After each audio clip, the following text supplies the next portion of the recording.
I know, at least as far as biomarkers are concerned, it seems like it's working. And I know that I think I look younger than my peers, I Hmm. think, so yeah.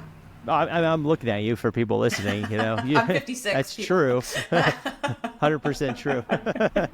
Can you slow down aging without spending a fortune? Today, I'm joined by Julie Gibson Clark, a 56-year-old who's cracked the code on budget-friendly longevity. Julie's biological age is just 65 days for every 100 lived, all on less than $150 a month. In this conversation, Julie shares her accessible approach to extending health span. Learn about her Eat the Rainbow philosophy, affordable fitness strategies, and the surprising benefits of hot-cold therapy. Discover how transcendental meditation fits into her routine and why strength training is non-negotiable as we age. Julie breaks down her supplement strategy, sleep optimization techniques, and stress management practices. Whether you're new to health optimization or a seasoned enthusiast, you'll find valuable strategies to implement immediately. I'll cover how small, consistent changes can lead to significant improvements in your vitality and lifespan without emptying your wallet.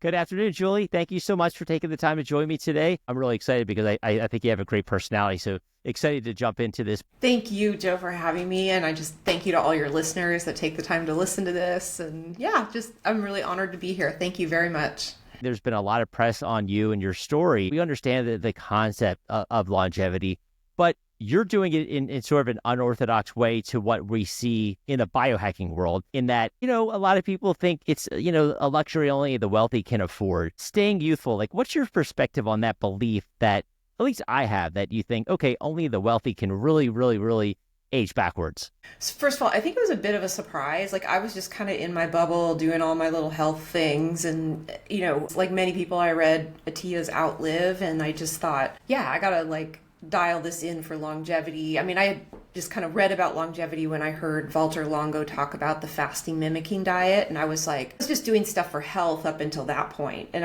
then when I heard that, I was like, longevity, yeah, that's probably something I should be thinking about, because I was right around when I turned 50, or was about to. Like, yeah, I should kind of like think about that. And so then when I kind of dove into it, it was like, oh, you can do things, you can do things to expand your health span. I wasn't, and I'm still not really concerned about expanding my lifespan. I mean, it means nothing, right? If you're just on an iron lung or whatever, like that's not really something I signed up for. So I'm really interested mostly in health span. And I was testing a product for Novos, and as part of this test, they asked me to take the True Diagnostic Pace of Aging test. I really had like zero idea where my pace of aging would come in. I thought it might be around 1, better than 1, from everything I had read about it. When they did the first one, so I took 3 tests, one at 0, one at 6 months, and one at 12 months.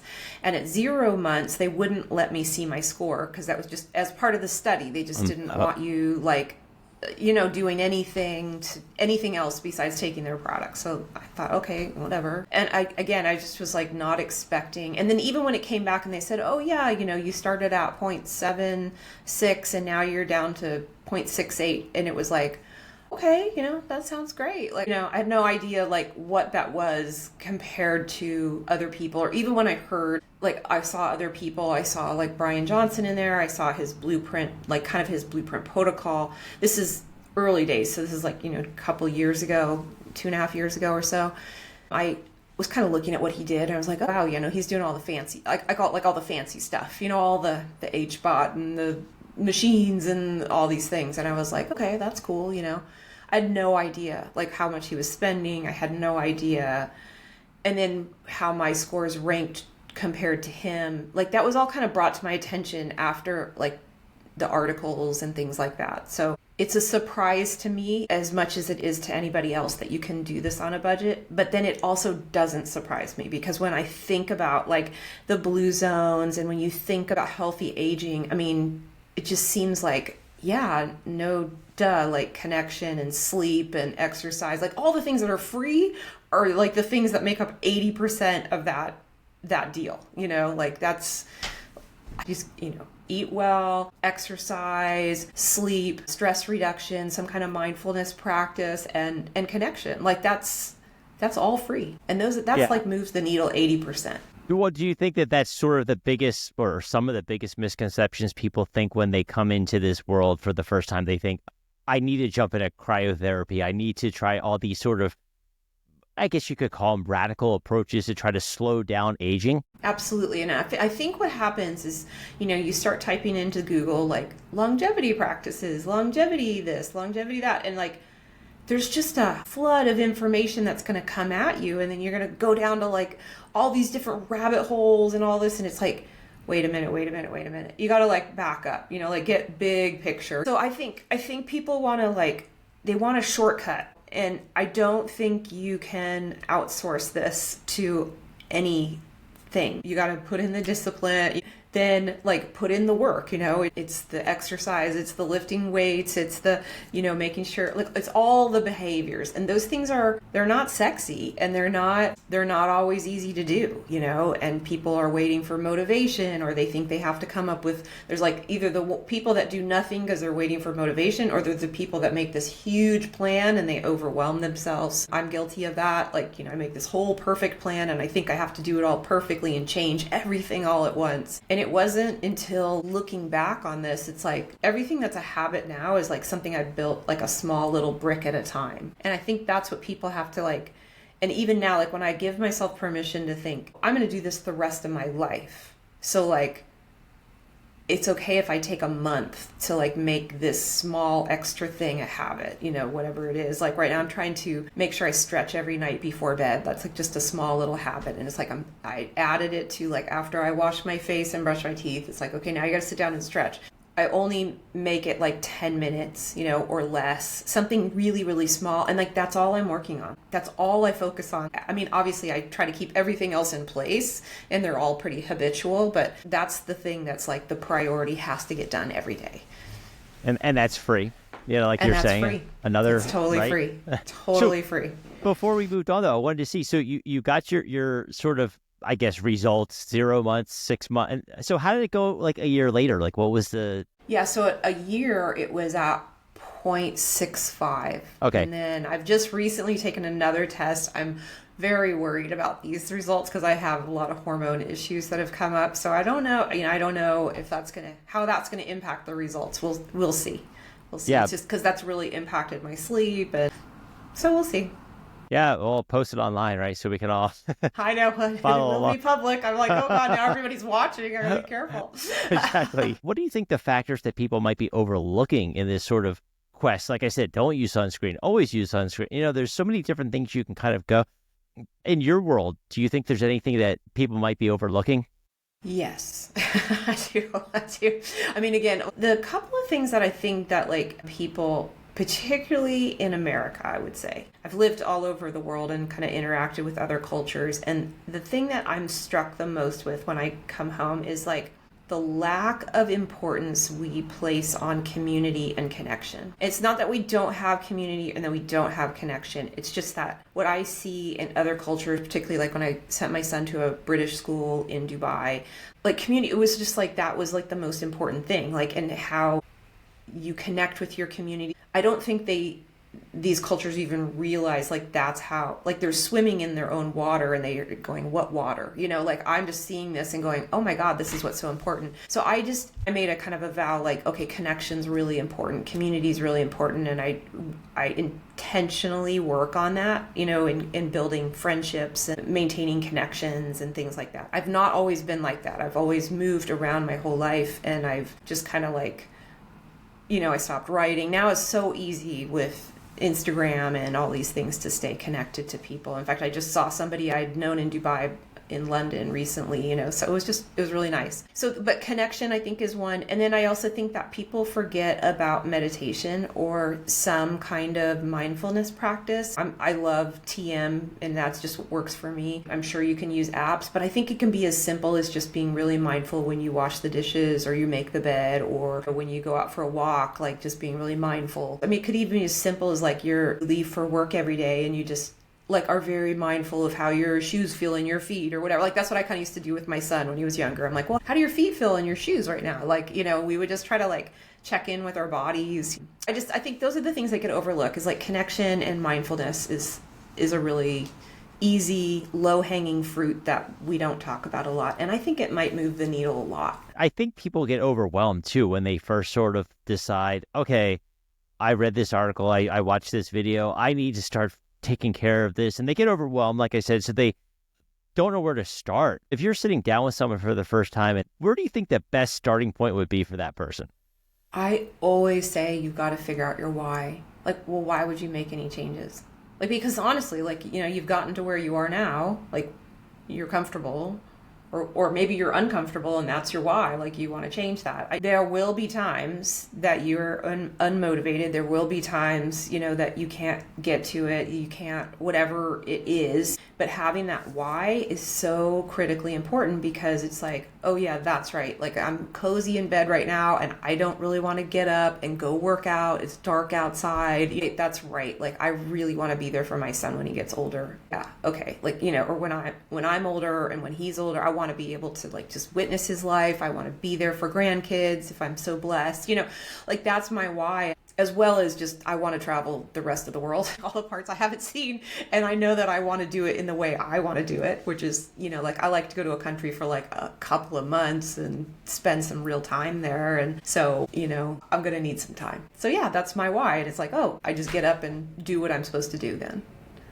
I would say there's like kind of three things. You got your why, you got to figure out, your intentions, and with longevity, like your intention, I think we all kind of fall into two camps, like the I want to live forever camp, or I want to live to 500 years old. Hey, nothing wrong with that, and then there's the people that's like, I just want to make it to, I don't know, 100 or whatever. I just want my health span to be as long as my lifespan, or, there's like kind of those camps. And then you got to figure out your resources. So, do you have extra money? Because you're going to need a little bit, like you're going to need a little bit of supplements, and you're going to need a few things, but certainly not millions of dollars, that's for sure. And then I just think taking on the mindset of like, you're going to build this brick by brick. So you have the rest of your life to do it, especially if you're in your 30s. God, I wish I know I started being healthy in my 30s, but I wish I was thinking longevity then. It was like, wow, because this idea that it's like, I'm just going to work on this brick, like for a while it was just like my VO2 max brick, and like just making sure that like once a week I got a VO2 max in, and then I think it probably took me like 4 to 6 months for that to be habitual, to the point that even when I woke up in the morning and dreaded doing it, I just go and do it. Like my feet are out the door and I'm moving. Do you know what I mean? It's kind of like when you go to grab the toothbrush before you go to bed, like you're not thinking, oh my God, I got to stop everything and brush my teeth. You just like, it's just kind of background noise and you just do it. And so like certain bricks, to make them that habitual, are going to take longer than others. Maybe if it's a 10-minute walk, well, that might be pretty easy. You can make that a month, like 1 month. But I think the whole point is like to just think, kind of chunk it down into really small little chunks and build out whatever you're going to do brick by brick, and just realize it's going to take a long time. It takes a long time to build a cathedral. Any masterpiece takes a very, very long time, but you're moving forward. Yeah, I'm in that same camp. I was setting reminders like, okay, go outside and do the grounding for 10 minutes, whatever it is. And now it's just, I don't really think about it. I just instinctually put my shoes on at the door and walk out back and stand there and do my thing. But in the beginning it was a lot of like reminders, make sure you oil pulling, whatever it might be that you're doing. You're just setting these kind of reminders, and then it sort of becomes automatic. And then I'm like, okay, now this is incorporated in my daily routine, weekly, whatever it might be. Now I can take on something new. And then that's going to take me at least reminders to incorporate that, and so on. Which is kind of funny, because it's like, I think these things take up a lot of more brain space than they actually take. Like, for instance, this was my favorite one, making the bed. I used to just like be so resistant to like making my bed. And finally one morning I was like, okay, just get the facts. How long does it actually take to make the bed? So I timed myself, and I was a hotel maid. I like make a proper bed, like the whole thing, right? It took me less than, I think it was like right around 90 seconds, just under that. I was like, so you don't have 90 seconds a day to make the bed? Like, are you sure? You're not that busy. Yeah, people stand in line for 8 minutes at a coffee shop. Yeah, right.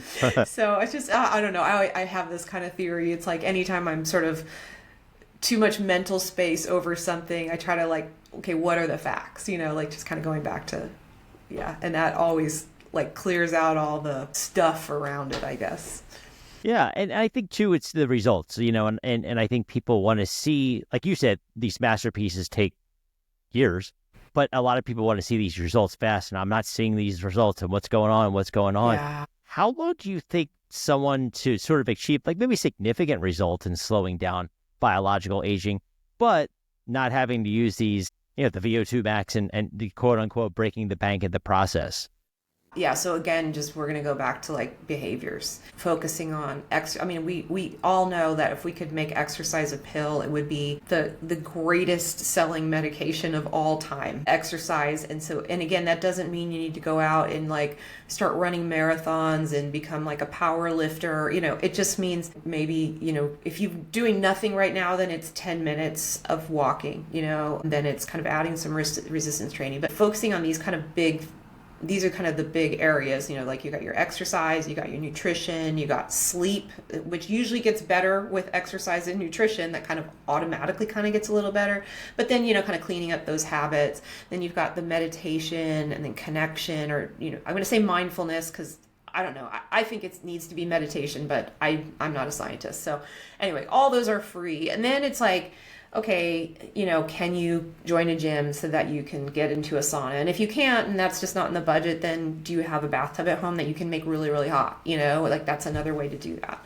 And then if you have any budget for just a few supplements, I think that's a great way to go. Yeah, and I want to get into like specifics with your daily. Would you say, I guess, that those are sort of like the daily practices you think are significantly contribute to, this maintaining the youthful vitality? Yeah, for sure. For sure. I mean, time will tell, right? Like, where are we in 30 years? I mean, that's kind of the story, really. So who knows? But I mean, I know, at least as far as biomarkers are concerned, it seems like it's working. And I know that I think I look younger than my peers, I think, so yeah. I'm looking at you for people listening, I'm 56. That's people. true. 100% true. But like, when I was reading about you, it did you, and even your website, if for people listening, I'll make sure that's in the show notes. You basically have like a timeline of your day. Yeah. I'm not sure if it was 5 a.m. or 6, but basically it goes from, eating to sleeping. And I want to break a few of them down for people listening, because one of the things that hit me first was like eating the rainbow. You have this like a variety of vegetables you consume. What are they? And, how do you think people, because again, it goes back to, I think, the time management. Is it meal prepping? Like you said, well, when you make the bed, it's actually 90 seconds. So you're thinking you're taking on too much. But I think when people start to get into all these daily routines, they start to get overwhelmed, as we discussed earlier. Yeah. So as far as the vegetables, like I just go to the store and get whatever I feel compelled to get. This week I get sick of them, and in fact, like this time of year, I started looking at like, okay, I'm going to start cooking like more veggie dishes just to mix it up, but in the summer it's typically raw and cold, and as it gets cooler outside, I kind of want warmer things, but I don't know, I was just like craving radishes. I'm like, okay, I mean, like, I'm not craving cookies, so if I'm craving radishes, I'm gonna like get a ton of them, so it was like radishes and red bell peppers, and then I eat greens. And we had a lot of pumpkin left over, so we were kind of doing some like pumpkin stuff. Yeah, it's just like in the summer, I do this veggie prep thing because I know that I'm going to eat a ton of raw vegetables, and I just make this kind of veggie bowl. And that usually takes me on the weekends, I think, about an hour. I've timed myself. I can usually get it done in under an hour, but it's around an hour. I mean, by the time, okay, maybe if you add going to the store, but everybody's going to go to the store, right? So like, like all those things, but the extra time it takes out of my weekend to prep all of that, like all the vegetables I'm going to eat in a week, and plus like make some beet kvass and some other, like that's like 60 minutes and that's it. Like it's just done and dusted. And it like, that makes every time now when I need to go grab some veggies from the fridge during the week, like boom, it's like super fast, super fast. So, and again, if you're doing it on a budget, you're not going to order it from a delivery service. So you're going to go into the store, right? And hey, get some steps in as you're doing it, whatever it might be. If you're counting those. But so then it's giving you the next couple of days of, hey, I don't have to think about this now because I put all the time in on the weekend.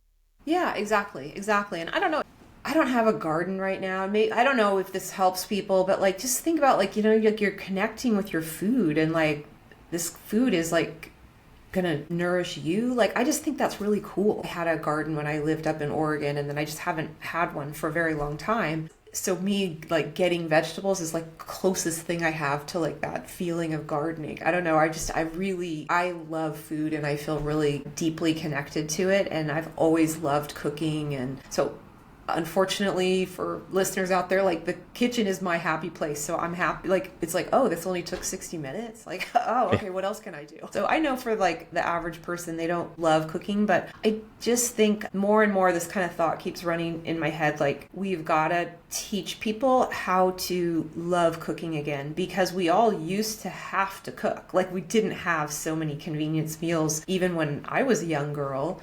And I think, you know, when we look at what's happened to packaged food, and even if you got like perfect food in that, it's still in that, all that packaging and all the crap that comes along with that. It's like, I just think we have to kind of make some sort of movement to excite people about being in their kitchens again. Having that connection is obviously huge.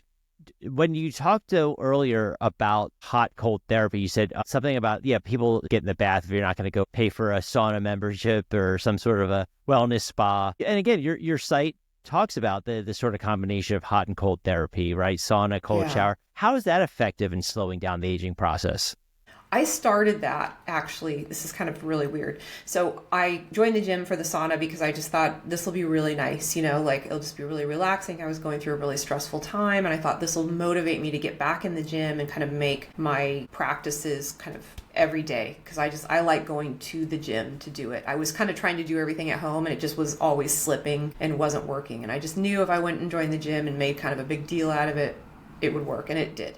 But I started going in the sauna and then following with a cold shower because I knew that it's really good for your immune system. And I didn't know that it had all this, you know, value in, like, was it heat shock proteins and, you know, your cellular health and all of these good things. I had no idea that it was doing that. I just knew that it was good for my immune health, which is good for aging too. I mean, people, that's important, as, you know, our immune health. But yeah, I think there's like heat shock proteins, there's your cardiovascular health, growth hormone too. That's the other thing. Like, it increases your growth hormone if you do certain protocols. And like between Huberman and Rhonda Patrick on Found My Fitness, they both have like some information on this that people, because like that's like way above my pay grade. I was a structural engineer. I'm not, you know, I didn't pass chemistry and all that stuff. So, but I can understand what they're saying, and I understand the mechanisms, you know, when they talk about it. Ultimately, I just do it because it feels really good. And like in the summer, I can't get a cold shower because it's Arizona. And so I don't get this, like in the winter now, like it's cold. It feels so good. I mean, like I just feel like I'm on a cup of coffee for like 4 hours. You know, I mean, it's just really like helps me focus and feels really good. I've never tried a cold plunge, but I would really like to. I think I will hate it and love it. So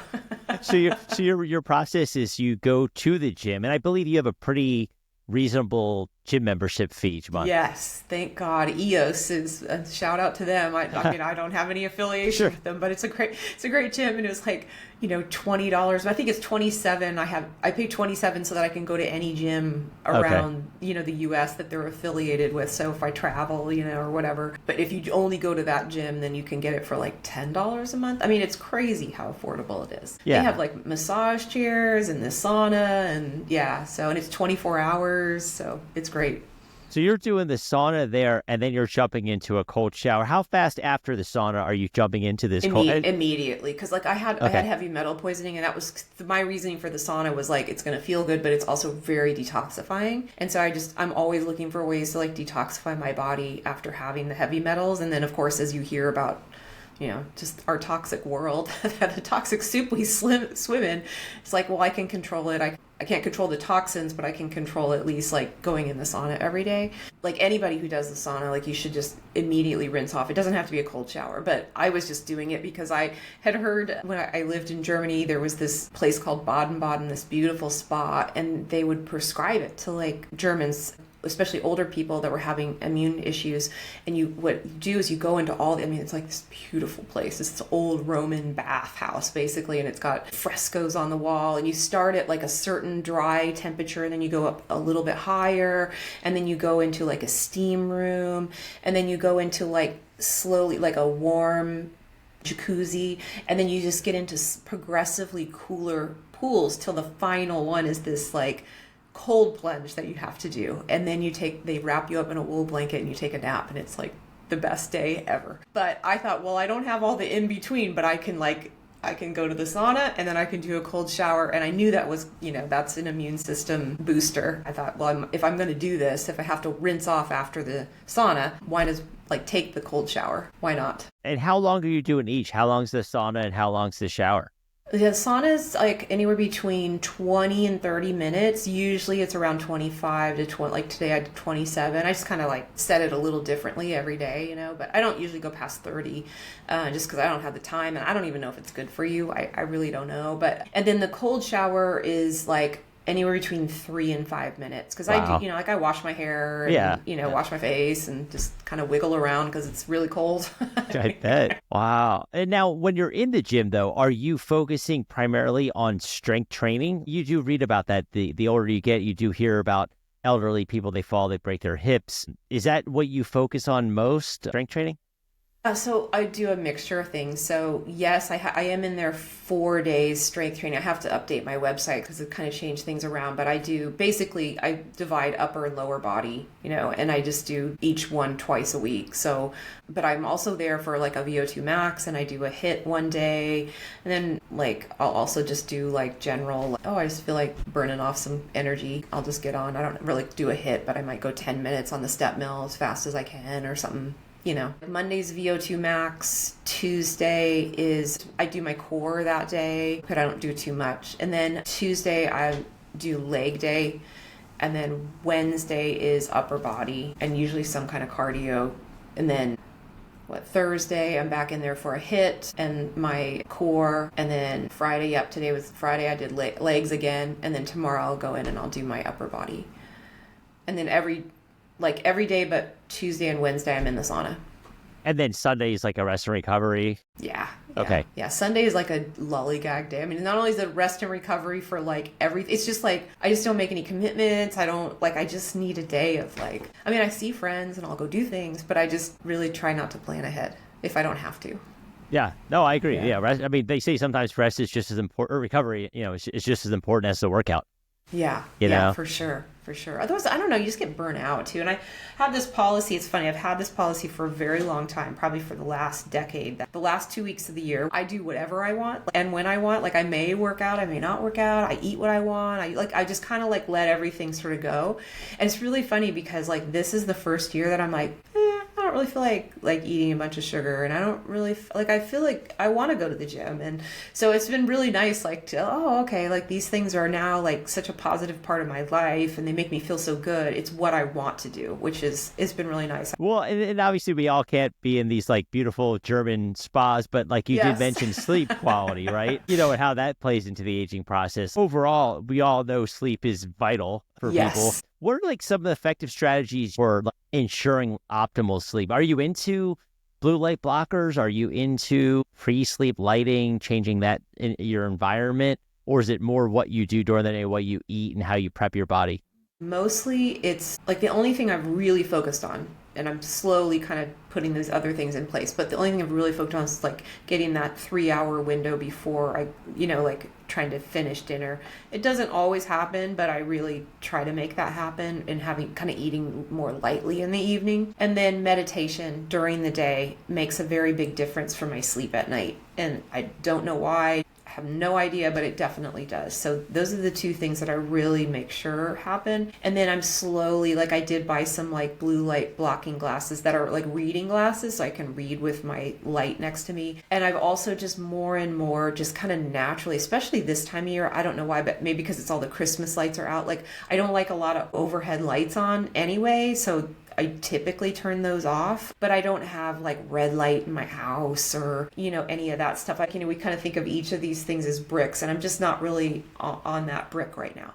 So I'd love to make sure that my room is always nice and cool. And in the winter it is, but in the summer, I'm in Arizona, it's 114 degrees. I can only air condition my house so much. So it's okay, maybe it's 75, but I only have a sheet on, or something like that. Oh, the other thing I do for sleep, I do wear a sleep mask, and I tape my mouth at night too. Oh, geez, so you use the mouth tape. Okay, so what, is that something that you've been doing for a while or just started? I've been doing it for, gosh, 2+ years. I read it on Mercola and I thought I'll give it a try. And you know what I liked about it is I always had kind of like, almost like TMJ. I was like clenching to keep my mouth shut at night. And I noticed that when I used the tape, I was able to just kind of relax a little, and I don't suffer from that anymore. So it was kind of cool.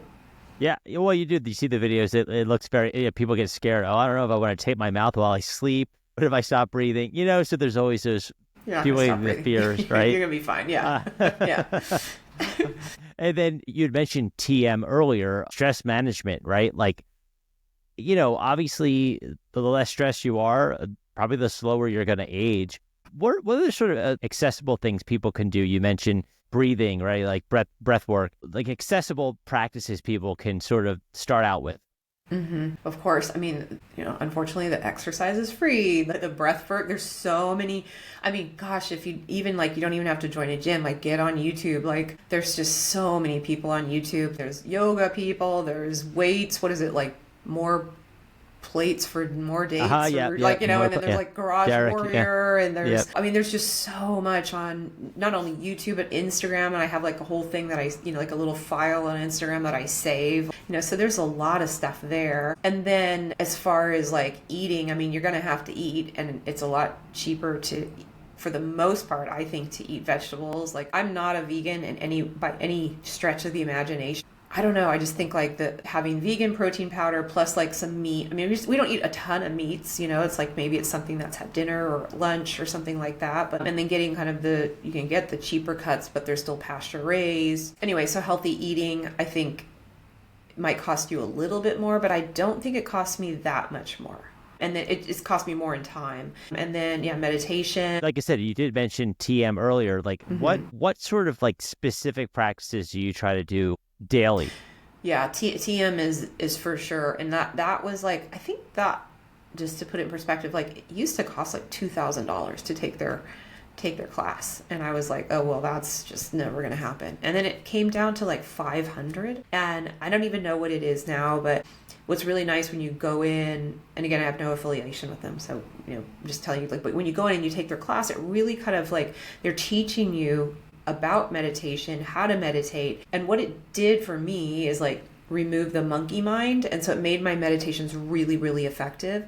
And what I love is in the middle of the day, putting it in the middle of the day, it's you don't realize how kind of how much stress you're carrying around in your body until you stop. And so I don't know if I need to meditate to do that, or if you just need to stop and kind of close your eyes to think oh, I'm stopping that snowball of physical stress in my body in the middle of the day. That's totally free.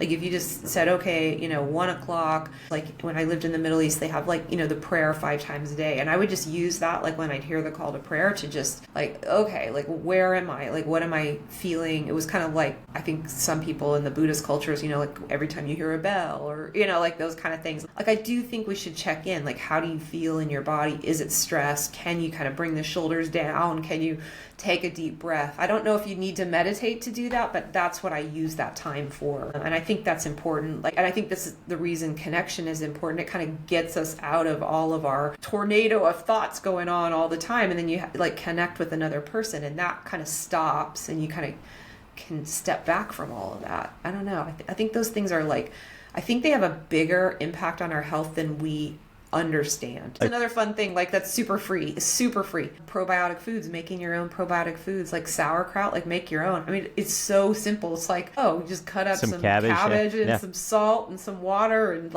I did try making kimchi, and that is very stinky. So God bless you. If you have a backyard, you can do it. But I was that's why they bury it in the backyard, because it really stunk up my house for weeks. It's okay, I'm never doing that again. When it comes to supplements, though, we did touch a little bit on supplements. You said you do take some, and of course, again, what works for you may not, someone else might be deficient in something else that, right, they don't know about, and always check that out with your doctor. But for you, what kind of tends to give you the best results? Yeah, so I think we have to divide supplements into a couple of ones. There's supplements just to be healthy. And of course that health is going to influence your longevity, but I think there are supplements that are specific to longevity. And then I think there are supplements that are just really good for your health that will contribute to your longevity. And like for me, the game changers have been magnesium, omega-3. I do a D3K2. It's all on my website, like what I take every day. Getting that like magnesium, sometimes I take zinc, here and there, but getting those levels optimized, like making sure your vitamin D levels are optimized and your magnesium levels are optimized, like all of that's going to just help you feel better, sleep better, live better. I don't know if it helps you live longer, but then there's some supplements for longevity. And that's where like doing some nicotinamide riboside or NMN, one of the two. And I think people have to test both of them and decide which one feels better. I personally just don't feel any lift from NMN, whereas NR kind of does seem to. And I don't know, again, the science. I know there's a lot of controversy about which one is better, but I can just tell you from how I feel. So try each one for 6 months and decide for yourself. I love, and again, although I have an affiliate link on my website, but Novo, so like I'm not, I still have a day job. I don't work for them or anything like that, but I do think that they've got a winning formula because it seems like everybody who goes on that reduces their pace of aging by a lot. It seems like it's more than 5%. It seems like everyone that goes on it and tests, and that was 8% easily pace of aging reduction was just from that. And so that's a fisetin, glycine, lithium, calcium alpha ketoglutarate.